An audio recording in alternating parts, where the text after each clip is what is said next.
All right, today I'm doing Neetcode arrays and hashing table. I'm gonna jump into top K frequent elements.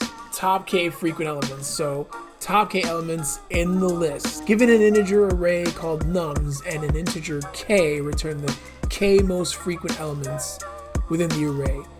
The test cases are generated such that the answer is always unique. You may return the output in any order. Thank you, that's convenient.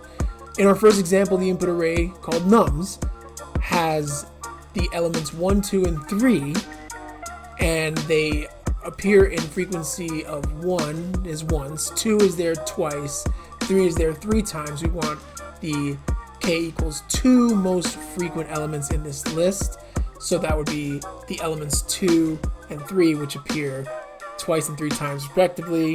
In the second example, we have the element 7, which appears twice in the array nums, and we want the 1 most frequent, which is obviously going to be 7. The other constraints include that 1 is less than or equal to nums.length, which is going to be less than or equal to 10,000, so the input array will never be more than 10,000 values, and it will never have less than 1. The elements themselves will range from between negative 1,000 all the way up to positive 1,000, and so there might be negative numbers. I think that's kind of just to throw you off, make you think like, do I have to account for negative numbers? In this case, you don't. And then K itself will never be less than 0 or more than the number of distinct elements in nums. The clue is in the K most frequent elements. When it says most, that lets you know we're going to need a min heap to keep track of pairs of integers.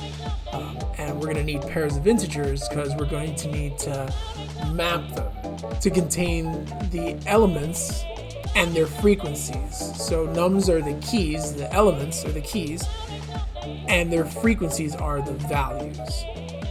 The key value pair, or KVP, can be stored in a map or a dictionary or a linked list or whatever you want to call it. In this case, in C++, we can use an unordered map. So we're going to need an unordered map with integer as the key and an integer as the value. For each number in the input nums, make that index of the number in our frequency map go up by 1. So increase the index of that number in the frequency map by each occurrence of that value.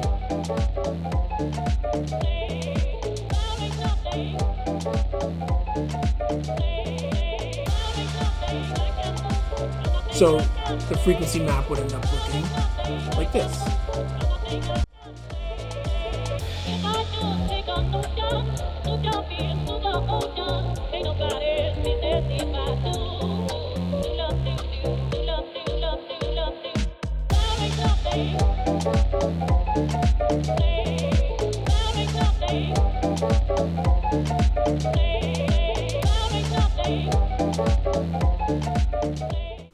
Now we need a min heap, which we can use by creating a priority queue.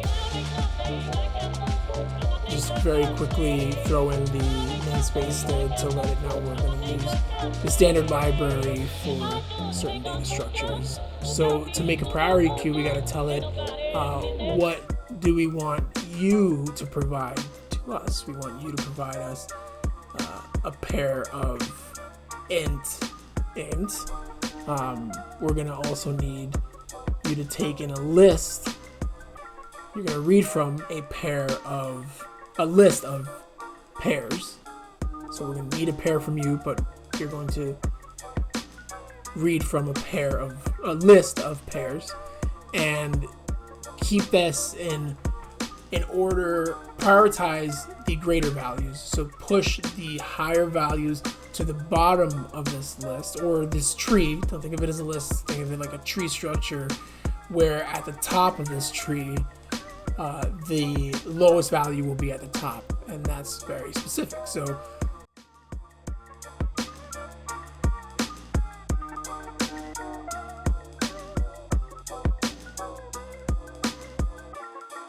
let's bring the pairs all into the heap. So here we can use structured binding to just let the compiler know, look, we're just gonna read from the frequency map and just throw it into this this structure that we're gonna define inline, so we can use const and make it a little bit faster. And just, it's a structure, it's a pair of integers that we're just gonna call number and freak, or num and freak. And auto is C++'s way of just telling the compiler, like, the type is going to be defined based on where we're looking, which is the frequency map. That is structured binding, and then just proceed to push it into the heap. And remember, it's going to prioritize greater values at the bottom of the tree structure. This is going to push each pair into the heap, and it will automatically sort the values by pushing the higher values to the bottom of this heap. And we can maintain this heap at k by saying if the min heap size ever exceeds k, pop the top off of this heap. Min heap pop, it's whatever's on top, which will be the lowest value, will come out. Always remove the lowest value up to k. So in the example here, k equals 2, so the heap will only ever have the 2 most frequent elements. Now we're going to have to return it. The return structure has to be the same as the way the method's defined. In this case, it's a vector int, and then I'm going to empty the values in the min heap, not the keys, into this array, because the values are the frequency, are the elements that appear most frequently. So while the min heap is not empty, we're going to use the pushback method of vectors to grab the element itself. We do that by calling min heap dot top and saying the second value in that pair is what we want. We're going to keep popping until the heap is empty, and then finally return the result. And hopefully we error out only slightly and not too drastically. There is an error. It has something to do with the structure of these pairs. But yeah, there you go. That's that. Running with the test cases, it works. Submit it for all the other cases, and it's fully accepted. Hands in the air, like we don't really care. One more off the list.